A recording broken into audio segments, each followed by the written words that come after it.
données. Nous allons nous pencher sur une problématique bien connue de vos marques, de vos entreprises.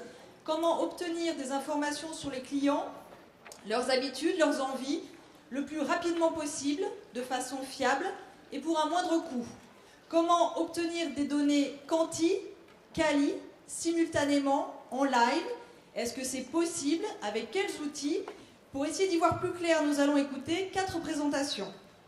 Celle de Coeris, qui sera présentée à 2 voix par Xavier Roche, Product Manager de Coeris Analytics, et Didier Gauthier, directeur Data Mining et Connaissances Clients. Nous aurons ensuite la chance d'écouter Alexandre Guérin, directeur général d'Ipsos Loyalty France, puis Cyril Plissonneau et Franck Desfossés d'Audirep, et enfin la présentation de Toulouna France avec Philippe Guilbert, son directeur général. Je vous rappelle les règles du jeu. Chacun d'entre vous dispose de 10-15 minutes pour faire sa présentation. Nous garderons un quart d'heure pour les questions-réponses. On est censé être dans la restitution live, donc vous pouvez poser des questions pendant l'atelier grâce à Twitter et grâce à l'appli. Et voilà, je suis censée les récupérer sur une tablette. Je vais essayer de comprendre comment ça marche pendant l'atelier. Je vous remercie de mettre vos portables en silencieux. Pas obligé de les éteindre, mais au moins de les mettre en silencieux. Et voilà, donc vous pouvez réagir sur le fil Twitter du Printemps des études, Printemps études, hashtag Printemps études. Voilà. Donc, Monsieur Roche, à vous la parole, à vous l'honneur. Vous allez pouvoir, voilà, faire votre présentation et je vous laisse la commande. Merci, bonjour à toutes et à tous. Voilà, donc un quart d'heure. Très bien. Vous êtes deux, hein? Un quart d'heure chacun. Donc. Non. Très bien, merci. Alors, on va vous parler outils de restitution et accès rapide aux données, tableau de bord et reporting interactif. Coeris, en bref, et en très très bref. Éditeur de solutions de CRM et de Business Analytics. Quelques chiffres clés à retenir par rapport à ce slide. 22% de notre chiffre d'affaires investi en R&D. Et le label Entreprise innovante BPI France qui vient de nous être renouvelé. Quelques clients dans tout domaine d'activité, tout secteur. Je passe rapidement sur ce sujet. Notre offre se compose de grands axes, le CRM, la Customer Intelligence, et les Analytics et la Data Intelligence, qui est le sujet qu'on va creuser un peu aujourd'hui. Ou pas. Oui.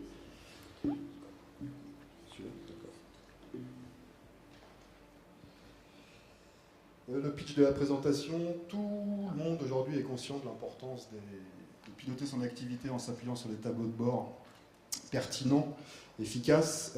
Néanmoins, certaines habitudes peuvent amener à prendre de mauvaises décisions et on vous montrera qu'au-delà de la data vis, de l'interactivité, les dernières techniques de business analytics permettent d'obtenir des outils d'aide à la décision fiables à 100%. Oula.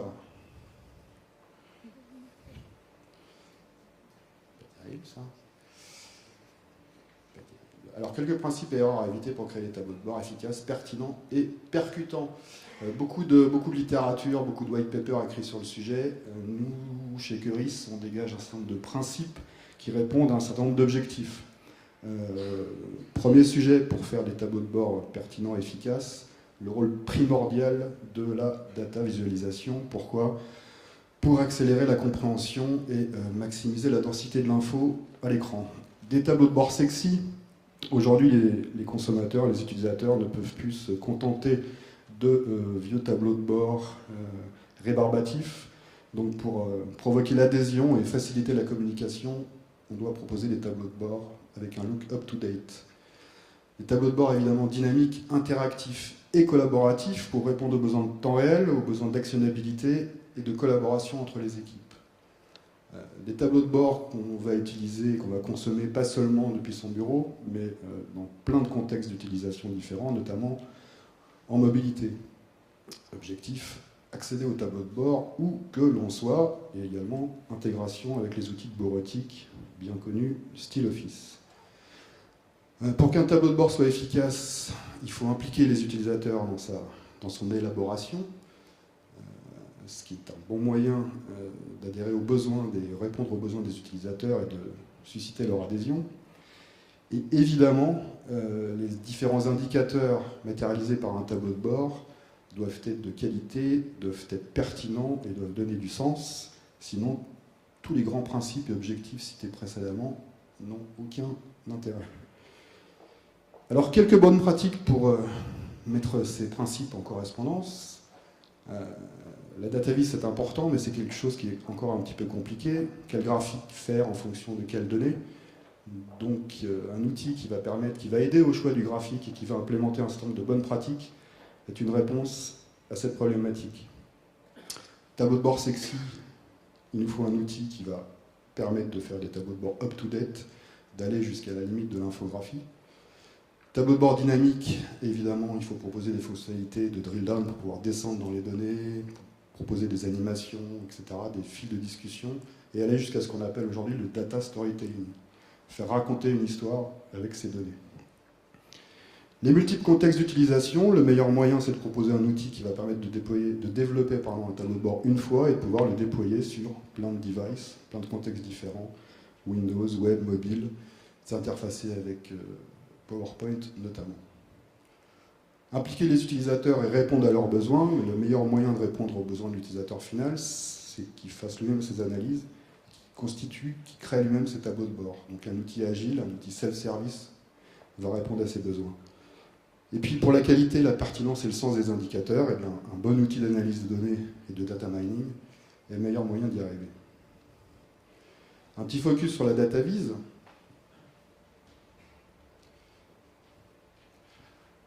Une étude d'Esido de début 2012 montrait que, et ça confirme le pitch de la presse, que tous les managers sont conscients de l'importance de la représentation graphique dans la communication du message. C'est un point qui a été noté 4,5 sur 5.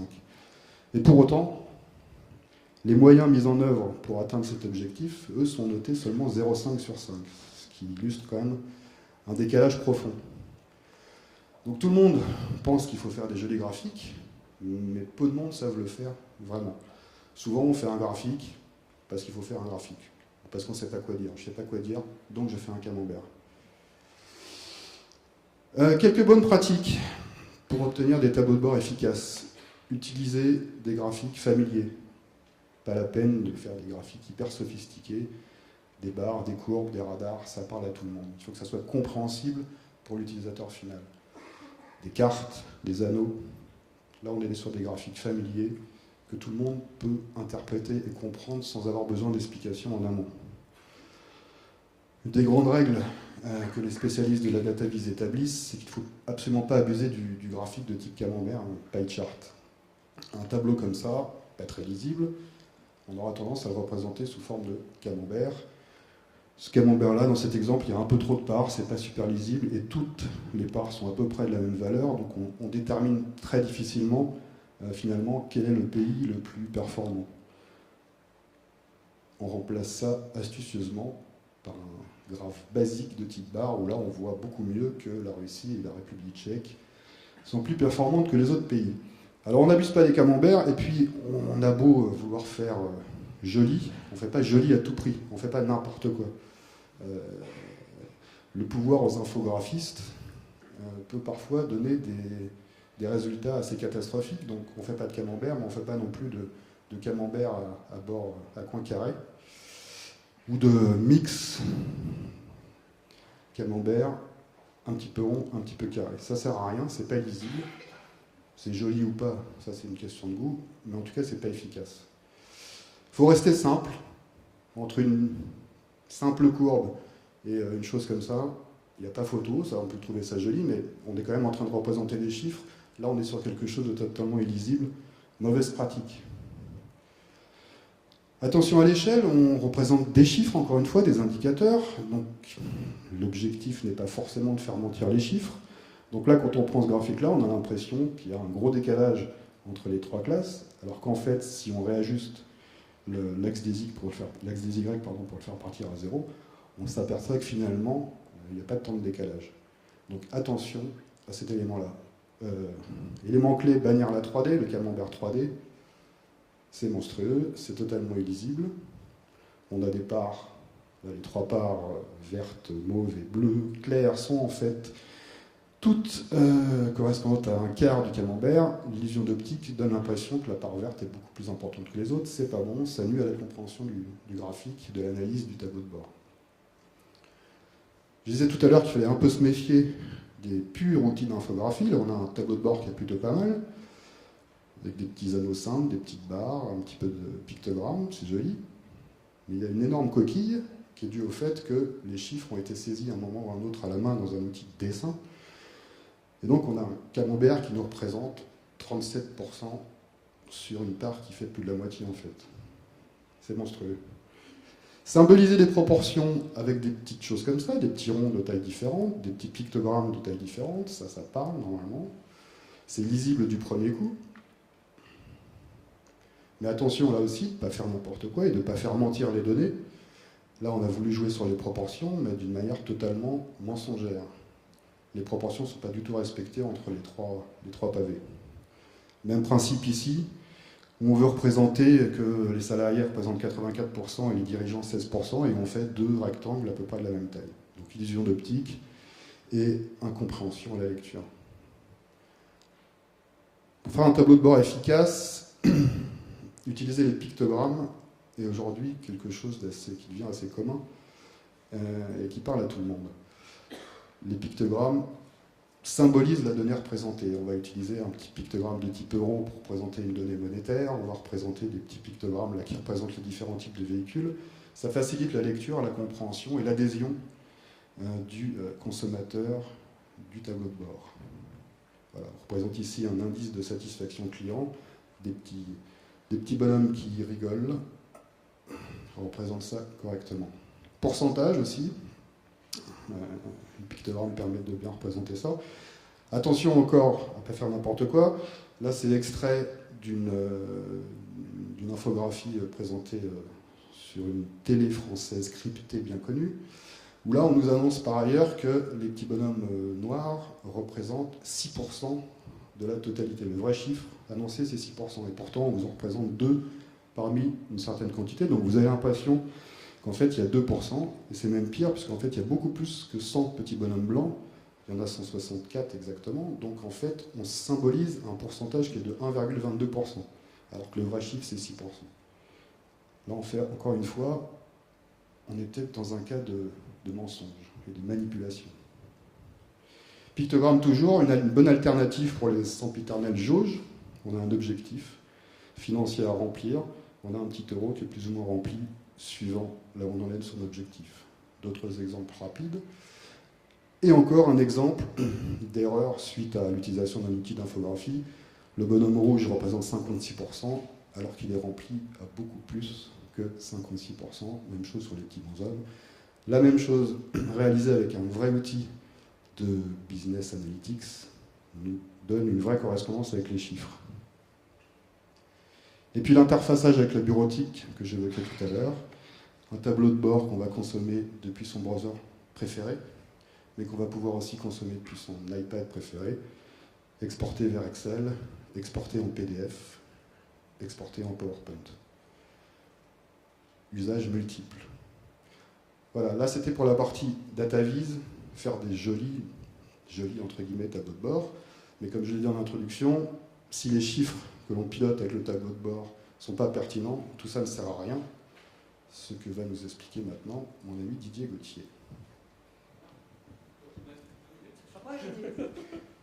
Alors, le bip, alors je vais essayer de faire vite. Donc effectivement, quand même les tableaux de bord sont là pour présenter des valeurs, des chiffres. Et aujourd'hui, il faut se méfier des sommes et des moyennes parce que une moyenne, c'est bien sûr une formule, mais c'est aussi un modèle statistique qui peut être faux. Donc quand vous représentez une moyenne, il faut obligatoirement représenter, en même temps être sûr que la pertinence de cette moyenne est bien là. Donc on a pris un fichier que vous connaissez, enfin qui touche un peu tout le monde, qui est le fichier de la ponctualité ou des retards des TGV en France en 2013, qu'on a mis dans l'outil d'analytics Coeris Liberty. Et voilà ce qui sort lorsqu'on regarde le site de la SNCF, qui nous affiche un magnifique le magnifique graphique qui est complètement faux, puisque on a une courbe soit qui monte, soit qui descend, et c'est pas du tout ça la réalité. La réalité, c'est ça. Donc là encore, effectivement, attention aux automatismes qui ne fonctionnent pas. Alors, ce qu'on a fait, c'est que, vous le savez, Coeris est éditeur d'un logiciel de data mining et d'analyse de données qui s'appelle SPAD.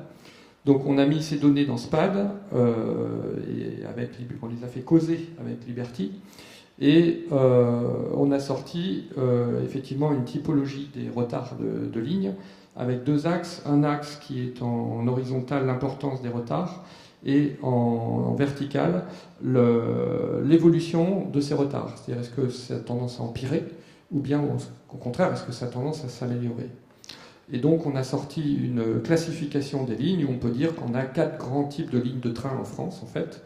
Le premier qui est le nombre élevé de retards aléatoires, le 2 qui sont les lignes à gros trafic, mais finalement avec peu de retard, une classe avec peu de trafic, beaucoup de retard, mais qui est sous contrôle, et enfin une classe avec peu de trafic, mais attention, en dégradation.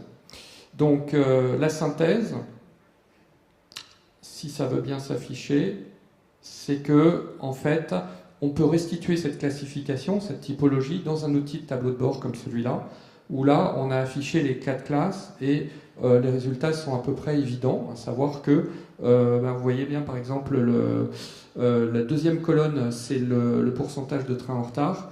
Donc les lignes non maîtrisées apparaissent avec un gros carré bleu, où on voit bien qu'effectivement, c'est non maîtrisé. On voit bien par exemple aussi en haut les lignes en dégradation avec un petit symbole rouge avec la flèche qui descend. Et puis en bas, au contraire, en bas à droite, vous avez la flèche verte qui monte avec les lignes sans problème. Puis enfin, on a donné une idée du trafic avec les anneaux. Donc vous voyez que finalement, une typologie qui a été faite par un outil assez sophistiqué quand même, d'analyse de données, on peut le représenter super simplement. Pour peu que les deux outils communiquent, ce qui est le cas évidemment, puisque ce sont deux logiciels Coeris, donc ils sont faits pour marcher l'un avec l'autre. Mais ça montre bien que ça donne une visualisation quand même très simple d'une typologie, donc on peut s'en inspirer. Alors on peut même s'amuser à aller faire du prédictif. On vous a fait un petit arbre de décision qui montre que finalement, en fonction de ces 4 classes, donc qui correspondent chacune à une couleur, donc bleu, orange, vert et rouge, et de la chance, la couleur n'est pas déformée. Donc on voit que finalement, on peut reclassifier les lignes en fonction de la gare d'arrivée et de la gare de départ. Donc on a fait un petit modèle prédictif. Si vous connaissez la gare d'arrivée, la gare de départ, vous savez automatiquement reclassifier le type de ligne auquel vous avez affaire. Donc la prochaine fois que vous allez prendre le train, vous n'allez jamais voir la SNCF comme vous l'avez vu avant, puisque vous saurez si vous êtes sur une ligne avec beaucoup de retard ou pas.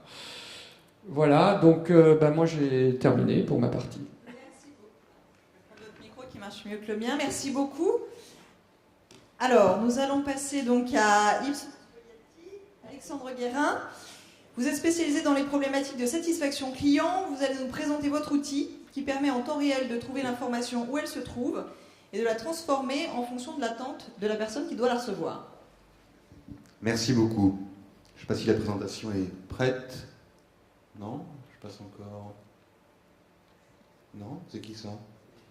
Bon, est-ce que je parle de ma présentation, s'il vous plaît? C'est à la suite, c'est-à-dire... Il faut dérouler tout ça pour avoir la mienne? Oui? Bon, c'est peut-être mieux que vous preniez la parole alors. Bon, à tout à l'heure alors. Alors, bon, on va passer donc à Coeris. Non, pardon, à Audirect, puisque Coeris, on vient d'écouter. Je suis vraiment désolée. Donc Cyril Plissonneau, Cyril Plissonneau et Franck Desfossés. Vous allez nous présenter donc l'outil qui a été développé pour et avec vos clients, Essilor et Chanel. Voilà. Il s'agissait d'un pré-test de marché pour Essilor et d'une mesure de la satisfaction client sur le service après-vente pour Chanel. Merci beaucoup. Voilà, donc Audirect, juste pour nous présenter très rapidement, on est un institut d'études indépendant, ad hoc, créé en 1995. Donc notre positionnement, c'est du sur-mesure avec nos clients. On redéveloppe une méthodologie et des approches systématiquement.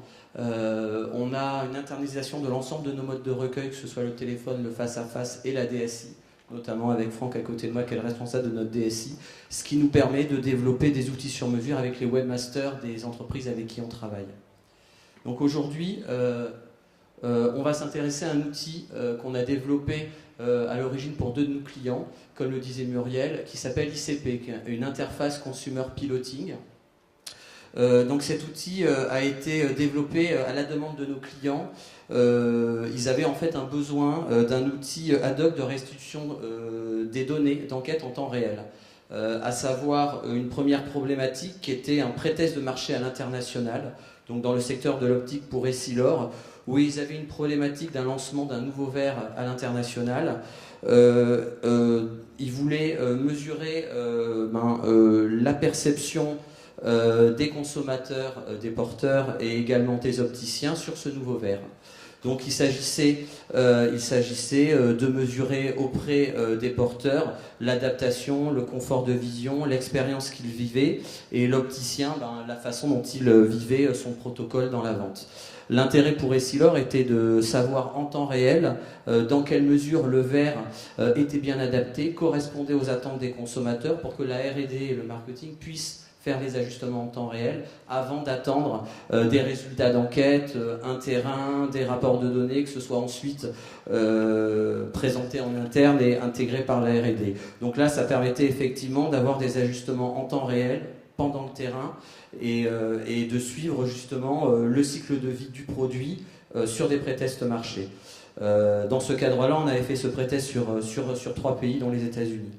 Le deuxième exemple où on a également utilisé cet outil, c'est pour Chanel, où on mesure la satisfaction de leurs clients dans le monde entier. Donc on a déployé l'outil à l'origine sur quelques pays, on va aller jusqu'à 62 pays.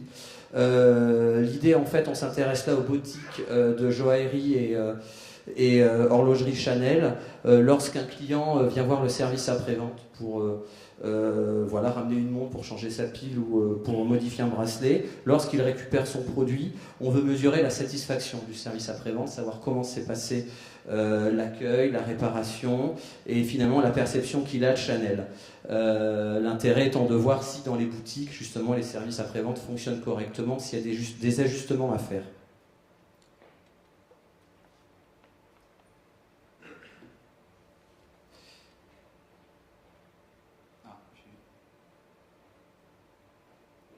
Voilà. Donc dans ce cadre-là, cet outil en fait a deux principes. La première, dans le cas justement d'Essilor, c'est de pouvoir, comme je vous disais, ajuster un produit ou une communication avant lancement à l'international. C'est-à-dire avoir en temps réel des warnings sur des dysfonctionnements produits, des incompréhensions, et pouvoir voir en direct les réactions des consommateurs, la façon dont ils s'adaptent aux produits, leur expérience par rapport à leur quotidien, et voir s'il y a une vraie compréhension du bénéfice de ce produit. Donc ça permet finalement à l'entreprise d'avoir un pilotage en interne, grâce à cet outil qu'il s'approprie et qu'il maîtrise, de pouvoir faire les ajustements sur les produits, partager en interne les résultats de l'enquête et justement ajuster si besoin ces valeurs ajoutées sur le produit. Dans le cadre d'une satisfaction client, ça permet de piloter la fidélisation de ses clients. Comment ? Par déjà un suivi en direct des résultats de satisfaction sur, par exemple, 20 boutiques sur le pays concerné. Donc pouvoir voir en temps réel les scores des différents composantes de la satisfaction. Et ensuite avoir des systèmes d'alerte. Aujourd'hui, ce qui intéressait Chanel, c'est de savoir, j'ai un client insatisfait à Dubaï. Voilà, il faut le rappeler dans les 24 heures, il faut que la boutique le rappelle dans les 24 heures pour gérer cette insatisfaction et qu'on ait un outil qui nous montre que cette insatisfaction a été traitée. Donc c'est dans ce cadre-là qu'on a développé cet outil-là pour qu'il puisse justement gérer les insatisfactions en temps réel puisqu'on est sur un système de résultats en temps réel. Et ça permet finalement à l'entreprise d'avoir un véritable outil de pilotage de la fidélisation de ses clients par un véritable management interne partagé.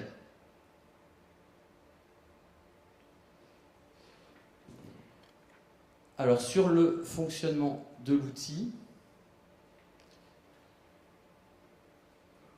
on a en fait une plateforme qui fonctionne en différentes étapes. On a tout d'abord une première approche qui est le contact avec le canal de l'entreprise. Donc on peut avoir un contact via le magasin, on en parlait par exemple sur le cas d'une boutique de luxe, via le téléphone sur une plateforme client qu'on a également mise en œuvre ou via simplement un contact online. Donc on a un contact avec l'entreprise. L'entreprise de son côté transmet automatiquement les données clients à notre outil ICP. Il y a un email automatique qui part de notre outil à ce client ou ce consommateur qui répond en direct à un questionnaire en ligne et toujours en simultané. Cela permet d'avoir des résultats qui se concaténent automatiquement sur notre plateforme. Ce qui fait qu'au moment où il y a ce contact, une fois que le client a répondu à ce questionnaire, immédiatement, notre client, comme channel ou annonceur, peut avoir ses résultats en temps réel.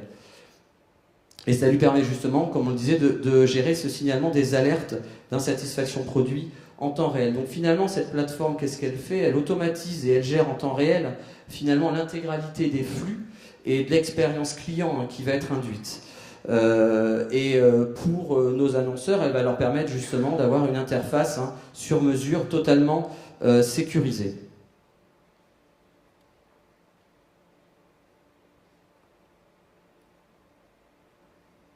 Alors, on va vous présenter ici, notre responsable de la DSI, un exemple de plateforme qui est utilisée par nos clients pour justement piloter leur niveau de satisfaction au niveau monde ou également au niveau pays.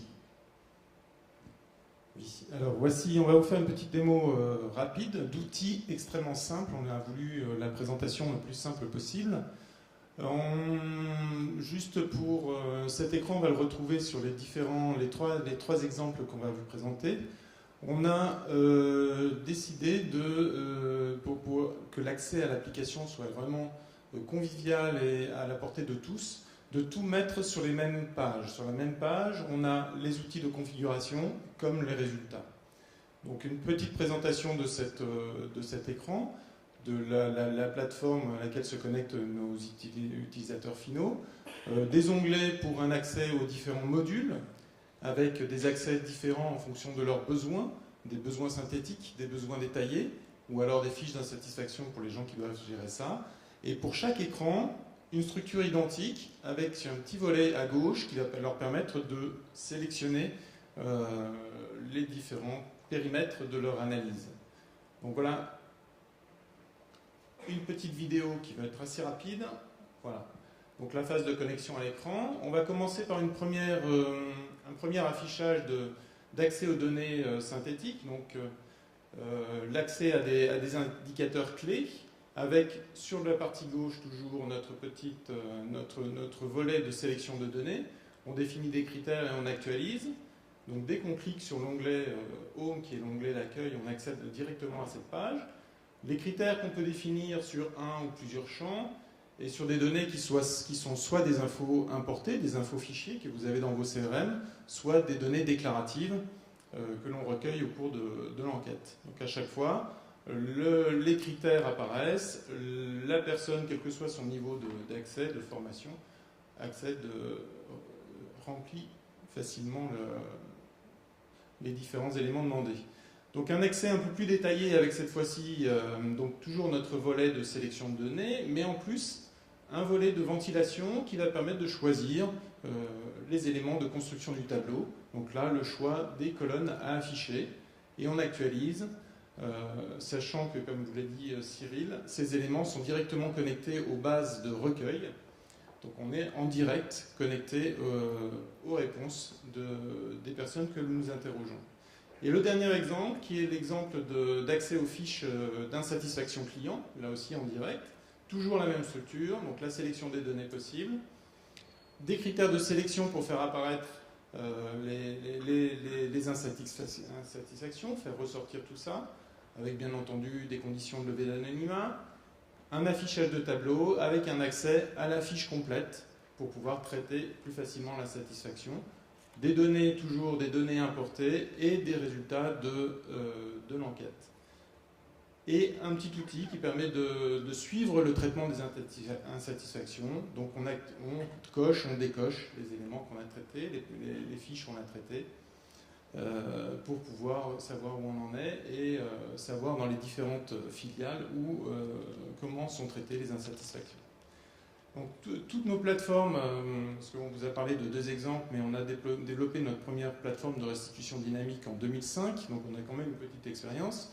Toutes nos plateformes sont développées en fonction des besoins, de vos besoins, et surtout en fonction des besoins des personnes à qui on les destine. Donc là, vraiment, des interfaces simples, très très simples, des affichages de graphiques, des affichages de tableaux, et dans certains cas, on est amené à ajouter de la significativité, bien entendu, combiner des graphiques et des tableaux en fonction du niveau de compréhension des gens, du public et de destination. Voilà pour cette petite démo de nos applications. Merci. Merci beaucoup, c'était très clair. Alors, Monsieur Guérin, on espère que Ipsos Loyalty va s'afficher. Et non, c'est Toulouna. Mais moi, j'espère vraiment que votre présentation est rentrée dans la machine. D'accord. Bon, alors, eh ben, on improvise, on est dans l'interaction. Donc, Philippe Guilbert, directeur général de Toulouna, vous allez nous présenter Toulouna Analytics et notamment la nouvelle solution Toulouna Power Position. Voilà, donc merci Muriel.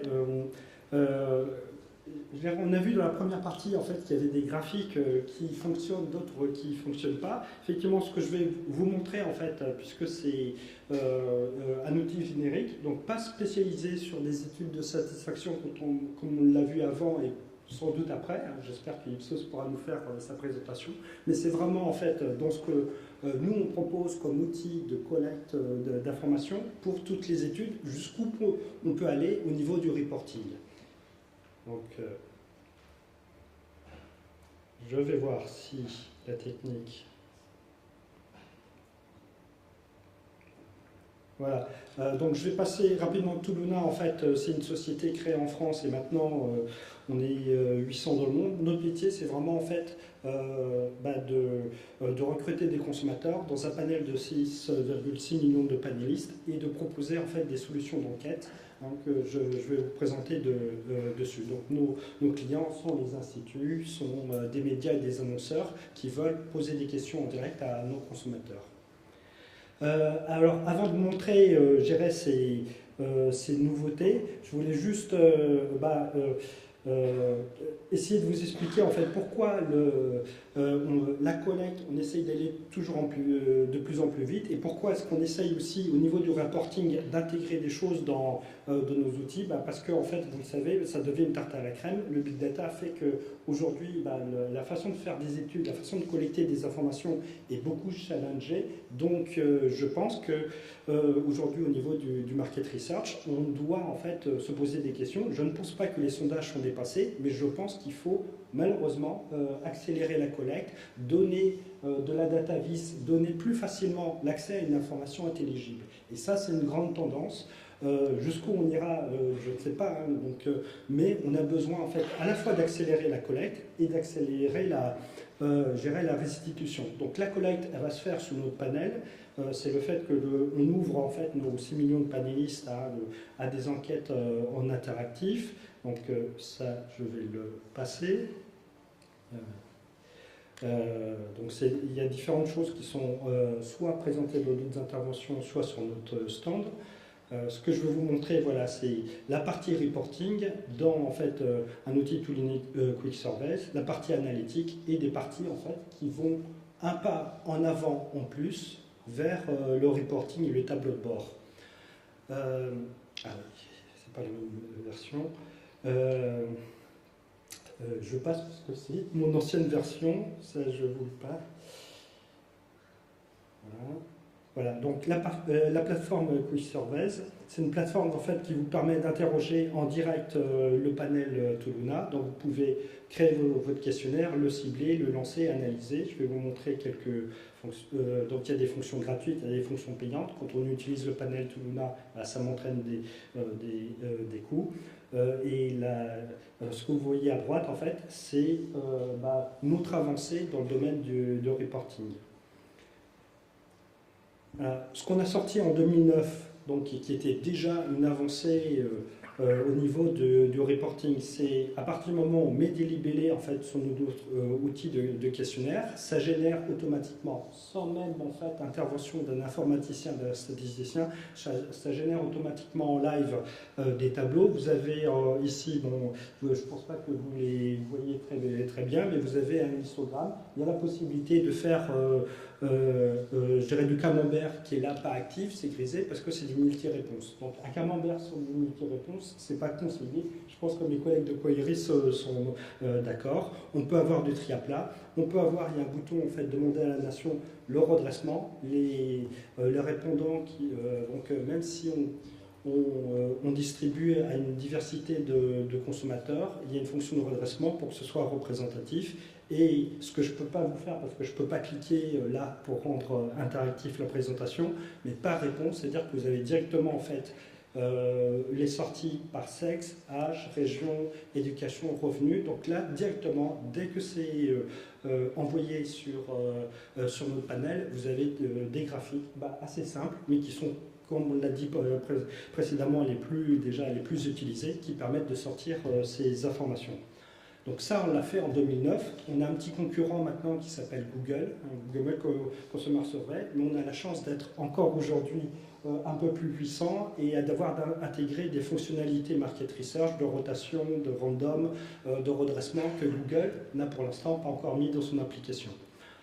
L'an dernier, en fait, on nous a dit, oui, mais c'est bien, ces tableaux, en fait, c'est super, on peut exporter tout ça, on peut le mettre dans un PowerPoint généré automatiquement, mais ce n'est pas suffisant parce que très souvent, je veux pouvoir créer des fils, je veux pouvoir trier entre mes questions. Donc, on a intégré la partie Tooluna Analytics qui permet de dire, on avait prédéfini des tableaux et des graphiques standards. En général, on a besoin de trier par le sexe, l'âge, etc.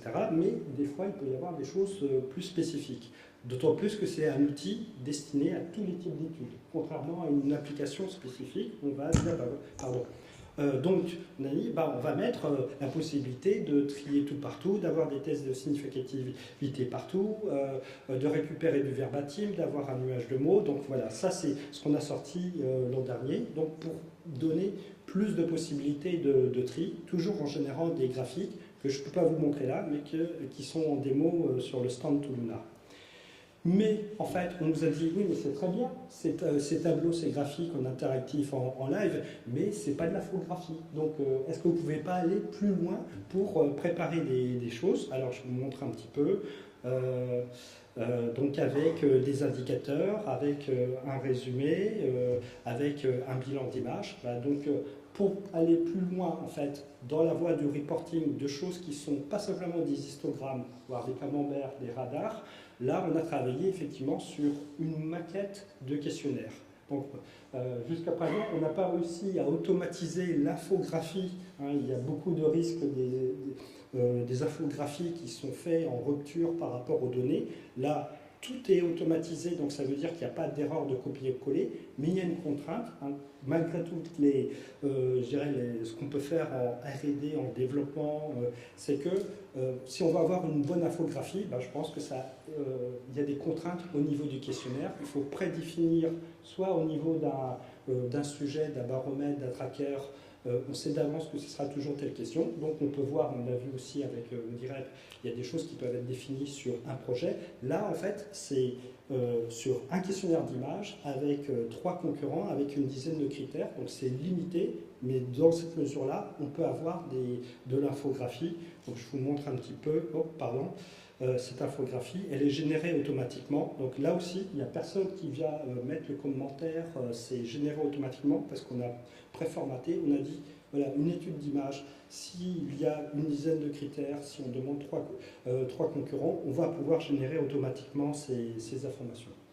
Donc ce que je voulais dire, c'est que c'est un pas en plus vers l'infographie. Maintenant, j'essaye d'être réaliste, on ne peut pas, je crois, automatiser complètement par rapport à tous les types d'études possibles. Donc nous, ce qu'on fait au Tooluna, on vous donne l'accès à notre panel. On travaille en service en demande, mais on travaille aussi à développer des applications qui permettent de poser des questionnaires. L'infographie, on essayait d'aller un peu plus loin. On a déjà automatisé les graphiques avec les sociodémos. On vous a donné l'accès à tous les tri possibles. Pour aller encore plus loin dans des choses qui sont un peu plus mises en forme, pour moi, il n'y a pas de secret. Il faut quand même accepter des contraintes au niveau du questionnaire, le définir sur mesure. Et voilà, c'est ce qu'on a fait dans cette application. Alors, si je reviens, j'ai encore 2 minutes. Je suis peut-être un peu rapide, désolé. Mais donc, si je reviens un petit peu plus tôt, parce qu'on nous dit souvent, mais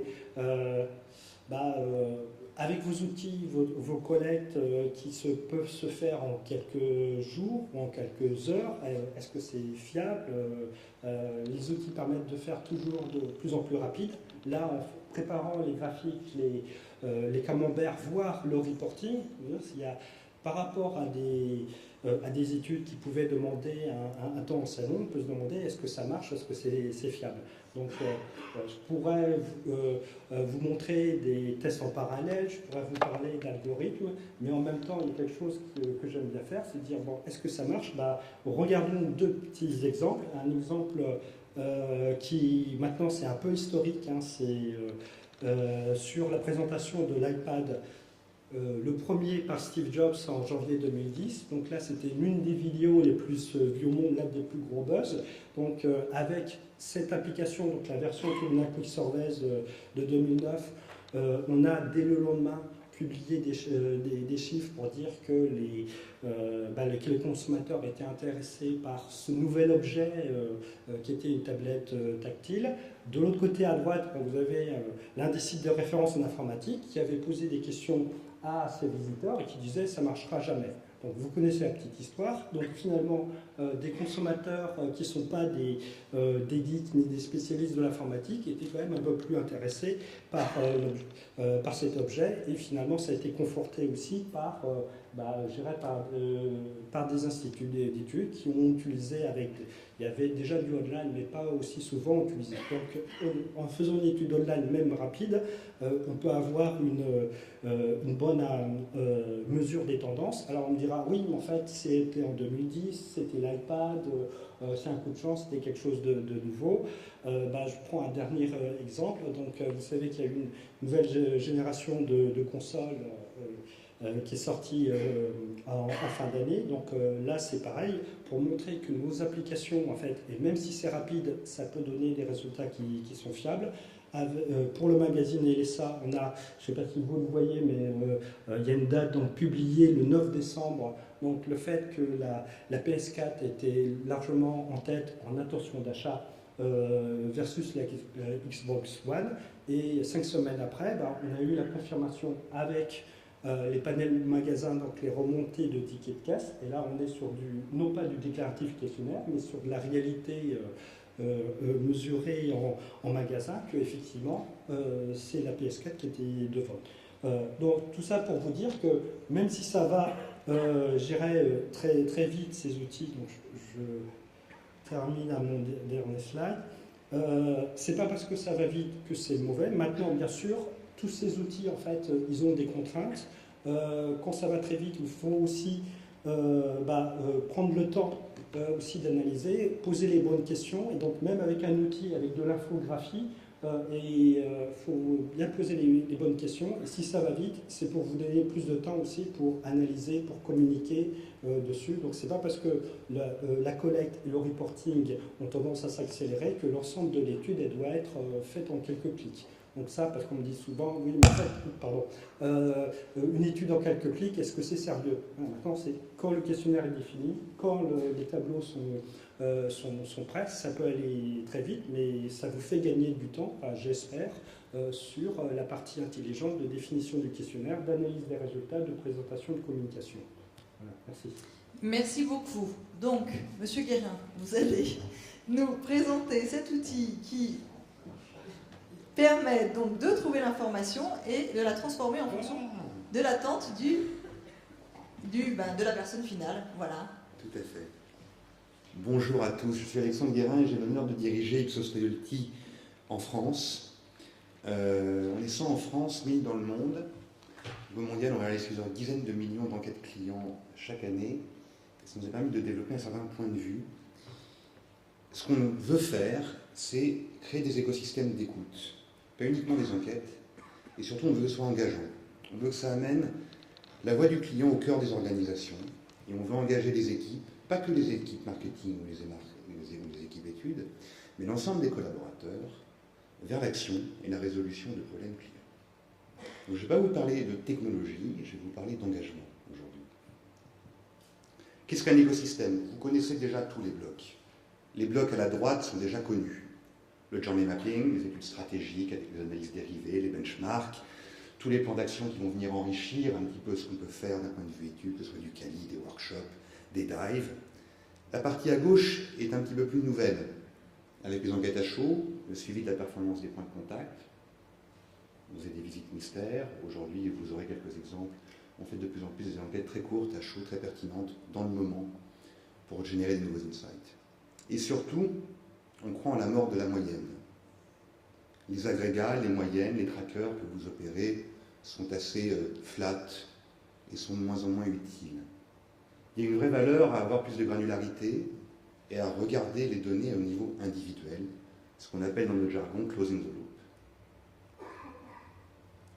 Si on parle d'engagement, il faut qu'on parle des utilisateurs, que ce soit vos clients de votre organisation, mais également vos collaborateurs internes. Et ce qu'on voit, c'est qu'il y a des choses qui se passent, qui font évoluer les comportements.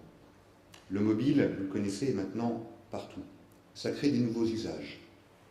Il y a des domaines d'activité comme l'éducation, comme le paiement des impôts ou comme la santé qui sont en train d'être complètement révolutionnés. Le mobile devient une télécommande dans notre vie au jour le jour. On a des taux d'équipement qui sont maintenant énormes.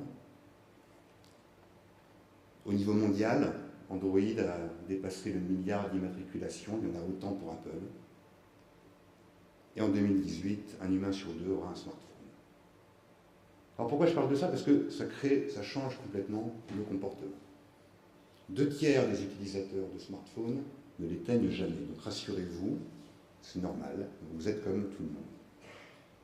Et surtout, ce qui est intéressant, c'est que nous mettons des choses, que nous disons des choses sur nous qu'on n'osait pas dire avant. Le fait d'avoir cet outil dans notre main, un Français sur deux répond à ses SMS dans la minute. On est complètement dans l'émotion, on est de moins en moins rationnel. On est complètement désinhibé. Donc on dit des choses sur les marques, sur nous, qu'on ne disait pas avant. C'est à la fois un risque et une opportunité.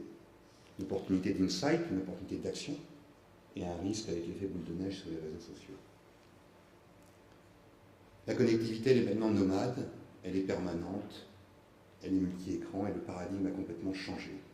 J'aime beaucoup ces images où avant il y avait un écran pour toute la famille, où maintenant il y a ce cas d'un teenager ou d'une teenager qui zappe complètement. Alors ça veut dire quoi? Les enquêtes de satisfaction se doivent d'évoluer. Toute stratégie de relation client se doit d'identifier et de résoudre les problèmes rapidement. Et quand je dis rapidement, on veut dire temps réel. Et pour faire ça, ce qu'on fait avec nos clients, c'est 3 choses. Tout d'abord, il faut être engageant dans la collecte du feedback, pas uniquement les questionnaires. Il faut un système d'alerte qui apporte la bonne information à la bonne personne au bon moment. Il faut un moyen de continuer la conversation avec les clients, quel que soit le canal, au-delà des silos. On va parler de comment on change les organisations, comment on met le client au centre des organisations. Alors comment ça marche? Collecte de feedback, quel que soit le mode, la règle, c'est que le mode d'engagement doit être adapté au segment et à l'événement. On va parler d'une enquête online, on peut être sur du serveur vocal interactif en SMS, quel que soit le mode. Tout ça est compatible avec la vision. Il y a beaucoup de données non structurées, dont on va également se servir pour ces analyses. Et il y a des événements, des choses qui sont déjà dans vos systèmes d'information, comme un retard de livraison par exemple, où on sait que ça va générer une insatisfaction. L'idée, c'est de mettre tout ça dans un seul modèle de données, de l'enrichir avec tout ce qu'on sait sur le client, et de mettre dans le modèle également le mapping complet de votre organisation. Qu'est-ce qu'on en fait? On va faire un reporting adapté à chaque rôle. C'est-à-dire que je sois un agent dans un centre d'appel, un responsable de produit, un département études ou un responsable de zone, je vais avoir mon dashboard qui sera pertinent, où on aura fait le tri sélectif de l'information pour moi. Et on va également faire, on en a un petit peu parlé dans les présentations précédentes, du traitement individuel et de la résolution d'alerte au niveau individuel. Le premier bénéfice, c'est d'identifier les détracteurs, de les surprendre et de les convertir. Voici un exemple. Vous voyez toutes les réponses en temps réel qui arrivent. On voit le commentaire du client. Je peux cliquer dessus. J'accède au questionnaire.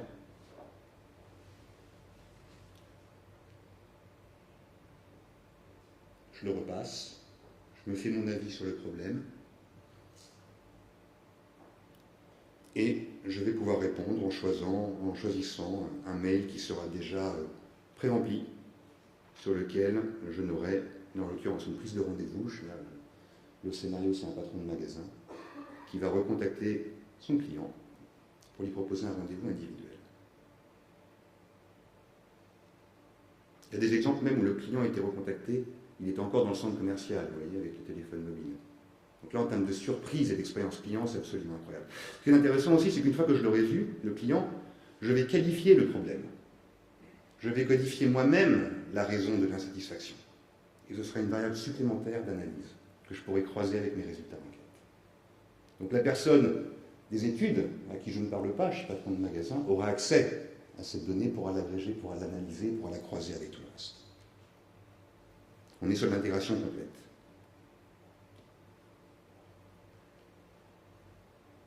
Voici un exemple de quelque chose qu'on a fait pour des concessionnaires. Le propre du concessionnaire, c'est qu'il n'est pas derrière un écran. Il se balade dans sa concession, parfois il a plusieurs concessions à gérer. Donc on a créé une application mobile. Les insatisfactions clients apparaissent en push, vous voyez sur l'écran de gauche. En un clic, je sais combien d'alertes j'ai. En un clic, je lis le verbatim du client. Et en un clic, je le rappelle. Je suis donc à 3 clics de résoudre un problème pour un client qui était dans ma concession la veille. Ça, c'est de l'engagement selon nous.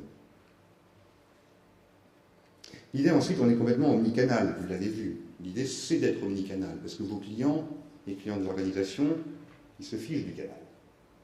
Ils veulent avoir des conversations avec les marques, ils veulent que ces conversations soient cohérentes au-delà des SEO.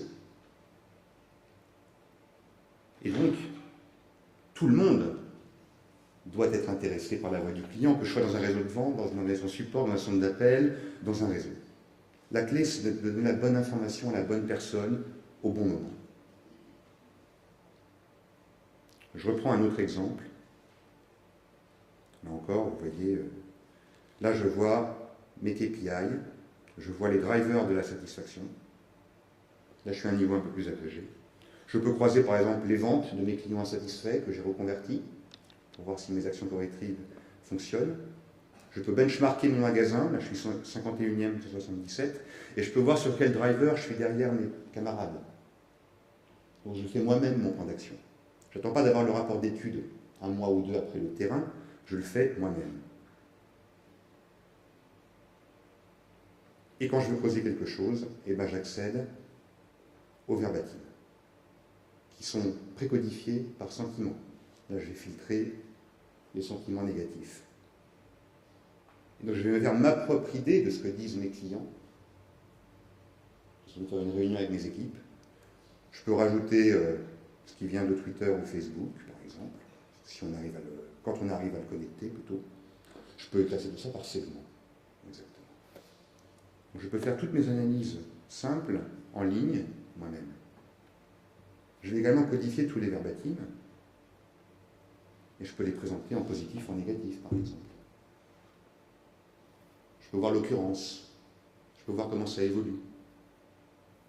Donc je me fais moi-même ma propre idée en croisant le quanti et le quali pour trouver mes priorités d'action. On peut également croiser des analyses d'importance dérivées du quanti avec le verbatim.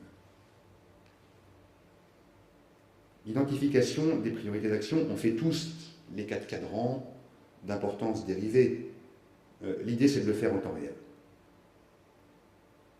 Donc j'ai l'ensemble de mes informations, je choisis, j'ai mes filtres, Là, je vais être sur la SAT, par exemple, et je fais tourner mon modèle.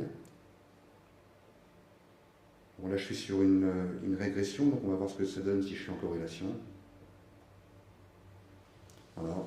Et puis, je vais prendre uniquement les critères qui m'intéressent. Là, je me mets en potentiel par rapport à un benchmark, par exemple. Là, il y a beaucoup trop de choses, donc je vais enlever et je vais regarder uniquement ce qui m'intéresse. Donc, temps réel. Bien évidemment, plus on a de données, plus je peux creuser, plus je peux segmenter. Et toutes les données que vous avez dans votre CRM peuvent devenir des variables de tri pour creuser et analyser plus en profondeur ce qui se passe. La vraie clé, c'est d'engager l'ensemble des acteurs. Là, on a beaucoup parlé de B2C. Je vais prendre un exemple. Non, là, je suis sur du centre d'appel. Voilà, là, je suis un agent dans un centre d'appel. Ces outils sont très utiles également à des fins de formation. Donc là, par exemple, je vais pouvoir me comparer. Je vais voir ce que je fais bien, ce que je fais moins bien. Il y a une approche assez anglo-saxonne à tout ça, mais il y a une valeur. On peut le faire au niveau d'une équipe, bien évidemment. Je peux mettre d'autres indicateurs. La résolution au premier appel, par exemple, ce n'est pas une donnée d'enquête. Mais dans mon dashboard, c'est important. C'est un critère de plus en plus percutant. Et je vais voir, avec des indicateurs de base faible, comme vous pouvez le voir, comment j'évolue dans le temps sur les critères détaillés. En termes d'animation des équipes opérationnelles, ce sont des outils qui sont clés. Merci beaucoup. Merci beaucoup. Alors, j'ai pas reçu beaucoup de questions en live, ou alors c'est que j'ai pas bien maîtrisé l'outil, mais on va vivre le live. Donc, si vous avez des questions, il y a un micro qui va circuler pour nos intervenants. Alors, il y a un micro, du coup, je vais vous apporter le mien.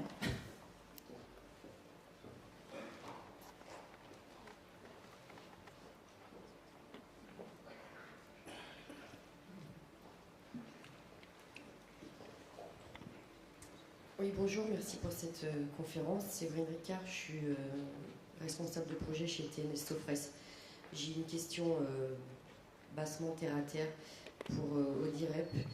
Est-ce qu'il serait possible de déflorer le coût de l'outil que vous avez présenté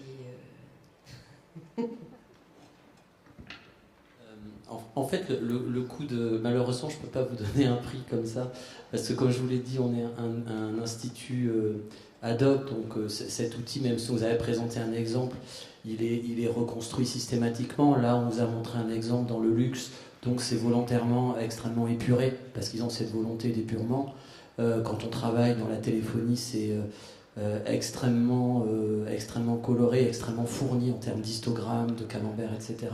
Donc après, voilà, tout dépend déjà effectivement le secteur sur lequel on est et l'utilisation que vous allez avoir de l'outil. Si vous voulez la dimension graphique sur laquelle vous voulez travailler, donc déjà ce premier élément. Le deuxième élément, c'est l'application nationale ou internationale. Et le dernier point qui va jouer également sur l'outil, c'est bien entendu l'opérationnalité qu'on va avoir dans l'utilisation du CRM entre vos webmasters et notre responsable DSI et nos webmasters. Est-ce qu'on va être sur de l'extraction automatique d'email? Est-ce qu'on va être sur de l'extraction manuelle d'email? Comme quand je vous ai présenté effectivement cet outil, les choses se font normalement extrêmement automatiquement. Après, voilà, il y a ce travail avec les webmasters, ce temps passé de développement qui va aussi impacter sur le budget. Si on est sur des CRM extrêmement opérationnels, on peut aller extrêmement vite dans le process de l'outil et du coup, ça impacte peu le budget. S'il faut créer des véritables bridges entre les deux entreprises, là, effectivement, ça met plus de temps. Donc, ce que je veux dire, c'est qu'il y a beaucoup d'éléments d'impact sur le budget. Donc, on peut être sur des études à 20-30 000 euros et on peut monter à 80 ou 100 000 euros. Donc voilà, tout dépend les pays, les échantillonnages, les CRM. Il y a beaucoup de variables et voilà, c'est pour ça que j'insistais sur le fait que nous, de notre côté Audirep, on redimensionne et on recadre l'outil à chaque fois et bien entendu, au départ, il y a toujours une réunion très en amont pour définir un cahier des charges et vos besoins, comprendre vos besoins et nous, après, effectivement, on travaille avec vous pour vous proposer un outil qui va correspondre à vos impératifs budgétaires et surtout qui soit opérationnel pour vous.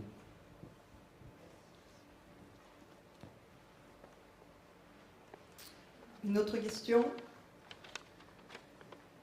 Moi, je voulais savoir, mais peut-être les questions se posent pour tous. Comment vous voyez évoluer? Là, on voit déjà d'une année à l'autre une évolution sur la rapidité de traitement,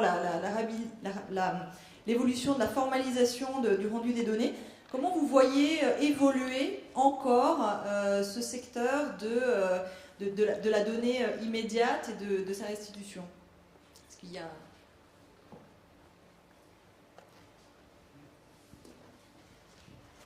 C'est effectivement un domaine qui est passionnant, parce que ça évolue à une vitesse absolument incroyable.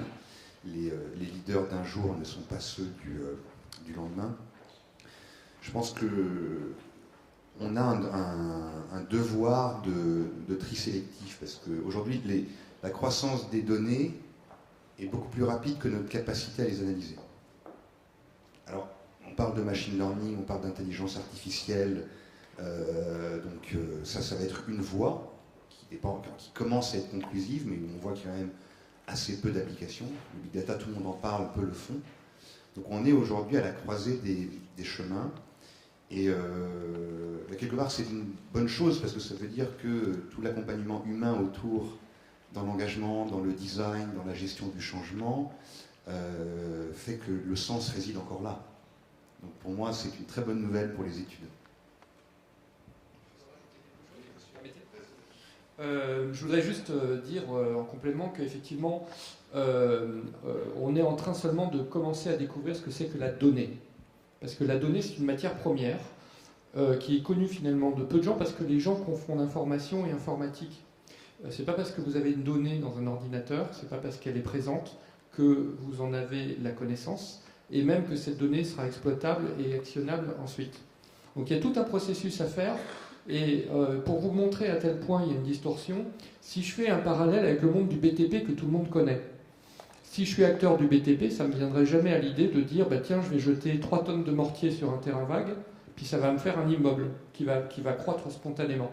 Bah, avec la donnée, c'est la même chose. Hein. La donnée, c'est la matière de base, comme le mortier. Et c'est pas parce que vous avez les données dans votre ordinateur que ça fait un modèle, et encore moins de la connaissance. Donc il va y avoir tout un tas de métiers qui vont se développer, qui auront pour but de transformer la donnée en connaissance, si possible actionnable. On parle des machine learning, il y a aussi la statistique qui, à mon avis, est très complémentaire de la machine learning. Tout ça, ça va marcher ensemble, mais ce ne sera jamais totalement automatisable. Hein. Il faut bien penser que la connaissance, elle se trouve entre l'écran et la chaise, et pas dans la machine. Je suis entièrement d'accord, et d'ailleurs, ça pose un challenge technique, et je pense que nos métiers doivent s'enrichir de nouvelles compétences, parce que quand on parle de données non structurées, par exemple, si vous regardez des logs de pages web, il y a plein de choses intéressantes, mais il y a sans doute une ligne de code sur des milliers qui peuvent être pertinentes pour répondre à une question donnée. Les données non structurées, nous on a l'habitude de traiter des données, c'est des bases de données, mais au final c'est des colonnes et des lignes. Aujourd'hui, vous essayez de mettre ça dans des colonnes et des lignes, une grande majorité de zéros ou de cellules manquantes. Donc voilà, donc ça va nous forcer à inventer des nouvelles façons de regarder les données. Voilà. Je voudrais juste ajouter que la donnée, ce n'est pas une fin en soi. Donc en fait, il y a de plus en plus de données, une avalanche de données. Le problème, c'est qu'on peut être submergé. Donc la data vis, le reporting, c'est vraiment en fait, puisque maintenant la donnée s'est accélérée, c'est difficile de faire plus rapide que le temps réel et plus rapide que quelques heures. Donc je crois qu'il y a beaucoup d'évolutions à venir sur le reporting, mais je crois que aussi quelquefois on essaie de tout avoir, c'est-à-dire une collecte immédiate, avoir des choses simples et en même temps puissantes pour trier dans tous les sens, et que cette infographie soit générée automatiquement. Alors même si nous, personnellement, on a essayé de faire une infographie, vous avez les tarifs quand vous connectez pour voir combien ça coûte, mais il y a des contraintes. On ne peut pas, pour l'instant, générer des infographies sur tous les types d'études, avec tous les types de questionnaires, tous les types de données. Donc il y a un peu un antagonisme entre je veux avoir des informations tout de suite, je veux avoir un reporting simple, mais en même temps je veux pouvoir trier dans tous les sens. Et en même temps, je veux avoir une infographie qui soit qui soit immédiatement accessible, et pour tous les types d'enquêtes, et pour tous les types de questionnaires, tous les types de langues. Donc ça, à ma connaissance, on n'y est pas encore. On essaye de s'en rapprocher, mais ça risque d'être des chemins différents, quoi, des besoins différents.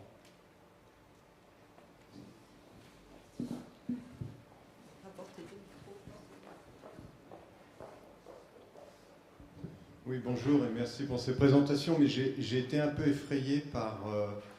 il y a eu deux présentations qui ont montré comment des clients pouvaient avoir accès aux résultats de terrain en cours de terrain, aux résultats d'enquête en cours de terrain. Moi, je suis un peu effrayé parce que le big data, on est d'accord, c'est le temps réel, il y a une dictature du temps réel, mais bon, ça veut dire que vous, à tout instant, vous vous assurez de la représentativité des résultats. Ça, c'est un point sur lequel il faut un peu éduquer aussi nos clients, puisque les directions d'études ont aussi les mêmes clients que vous, finalement. C'est un très bon point.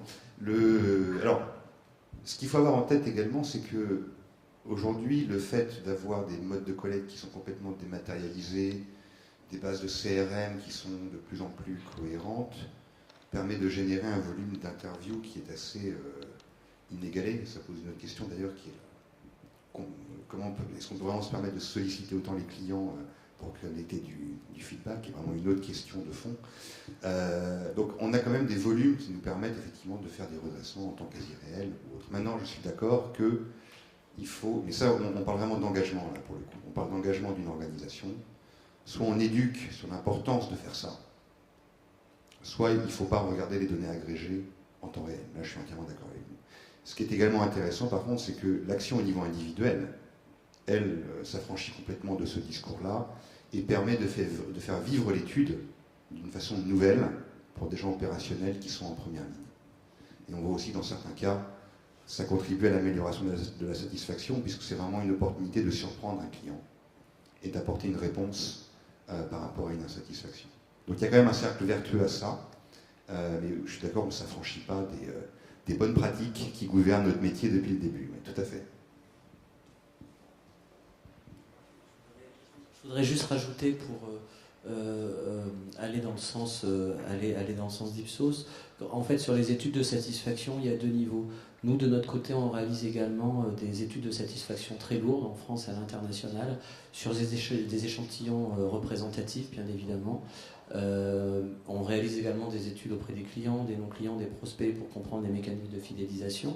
Donc il y a ce premier niveau où on a une photographie à un moment donné de la satisfaction client, des leviers d'action à mettre en place, quels sont les critères importants, les critères moteurs dans la satisfaction. Et puis il y a l'outil effectivement que je vous ai présenté, où là on est sur une notion de pilotage en temps réel de la satisfaction.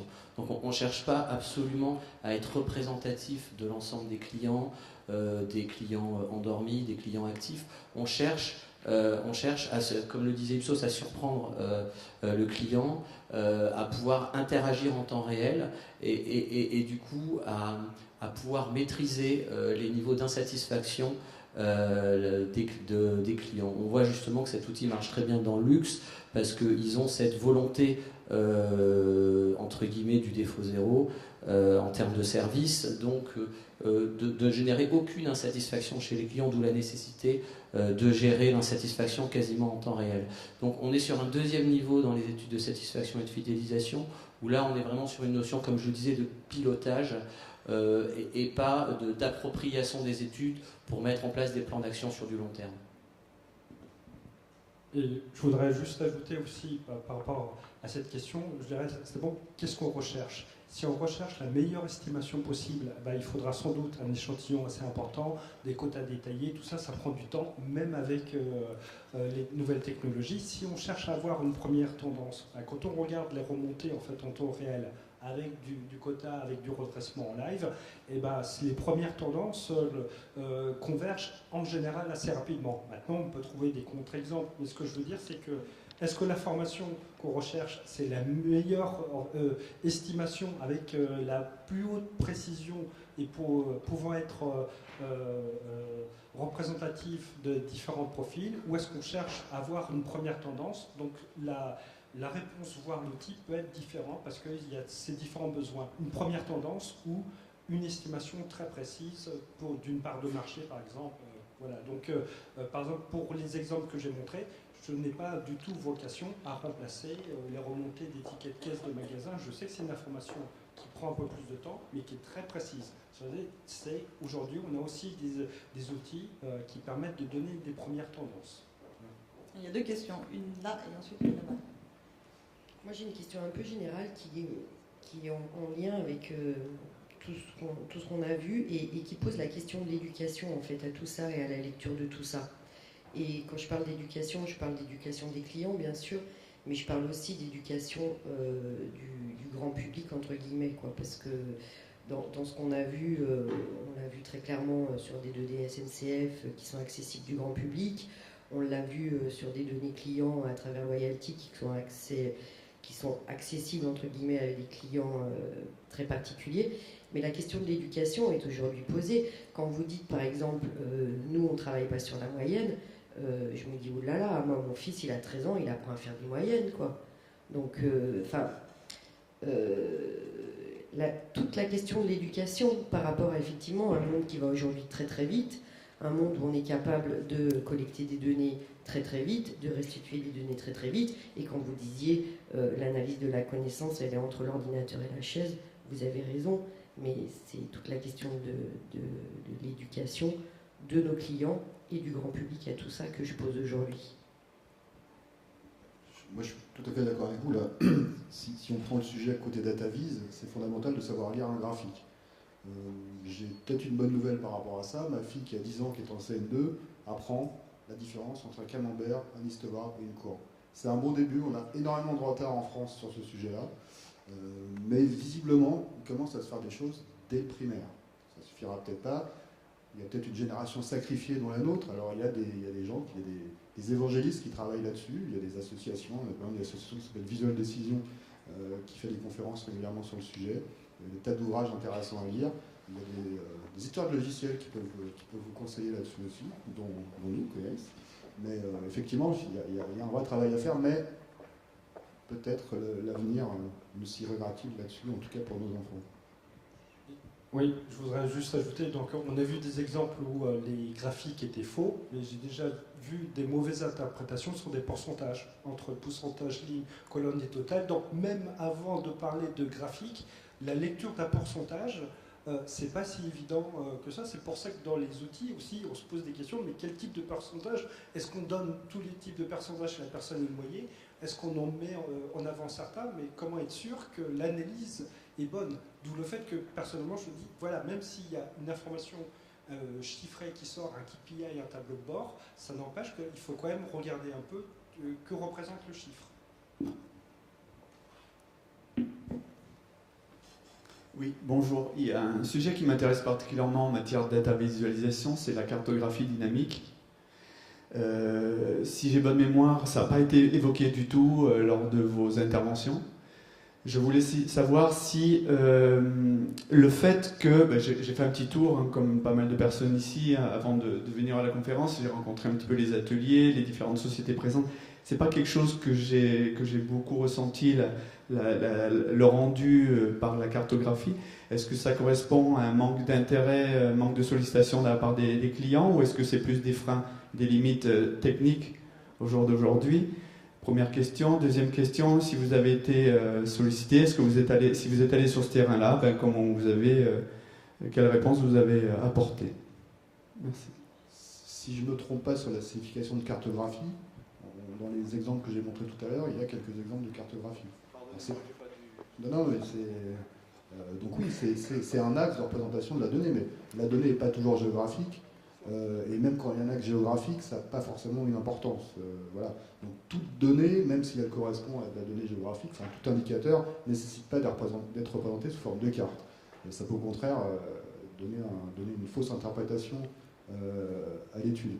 Mais néanmoins, les outils de business analytics permettent aujourd'hui de représenter, puis ça date pas vraiment aujourd'hui, de représenter les données, les indicateurs sous forme de carte. Nous, on le fait à l'intérieur d'un pays. Maintenant, comparer des pays entre eux, notamment en termes de satisfaction, c'est extrêmement dangereux parce que les biais culturels sont assez énormes.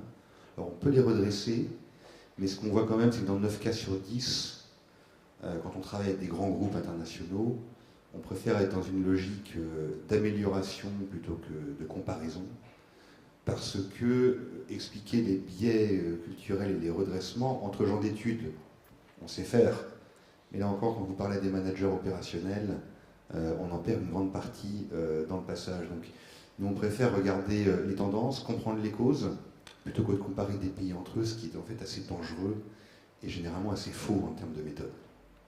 Donc, on en fait assez peu, au final.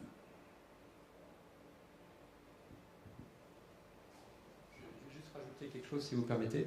Puisque vous avez parlé des comparaisons entre pays, je voudrais juste citer une étude socio-culturelle qui a été faite par un auteur qui s'appelle Gert Hofstede et qui compare les différentes cultures dans le monde et qui a fait une remarquable étude qui s'étend sur 2 générations et qui a trouvé 4 indicateurs clés de comparaison des cultures sur 4 axes principaux. Et il a été capable de mesurer toutes les cultures par rapport à ces 4 axes. Je vous le recommande très vivement. Gert Hofstede, c'est un Hollandais qui travaille avec son fils, qui s'appelle également Gert Hofstede. Merci. Peut-être une dernière question? Non, écoutez, on va clore ce flash benchmark. Donc merci. Vous pouvez retrouver donc Audirep sur le stand 19 et Toulouna France sur le stand 1. Je vous souhaite une excellente soirée et une très bonne poursuite du printemps des études.